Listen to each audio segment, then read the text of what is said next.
যে সমস্ত হাদিসের অর্থ আপনার কাছে মনে হয় কোরআনের আয়াতের সাথে সাংঘর্ষিক, কোরআনের আয়াতের সাথে মিল নাই, এরকম যে সমস্ত হাদিস মনে হবে, ওইগুলোর ব্যাখ্যা আছে যেগুলো আপনি হয়তো জানেন না।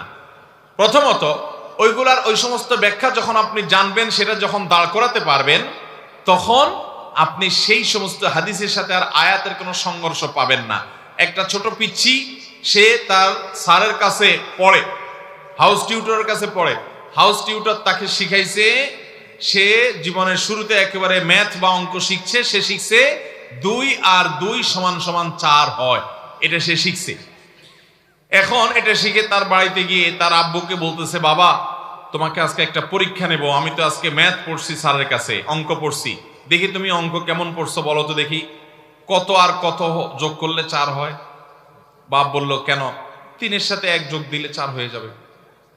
ছেলে বলে, না হয় নাই, তুমি ফেল করছো, কারণ আমার স্যার আমাকে পড়াইছে কত বাই কত যোগ কত, 2 যোগ 2 4, আর তুমি বলছো 3 আর 1 4, তুমি তো অঙ্ক ভালো করে পড়ো নাই, 2 আর 2 না 4 হয়, 3 আর 1 4 কেমনে হয়? তো এই ছেলে যদি 2 2 4 এটা শিখছে, কিন্তু 3 1 যে 4 হয় এটা সে জানে না, এজন্য বাপেরটাকে সে মনে করতেছে সাংঘর্ষিক।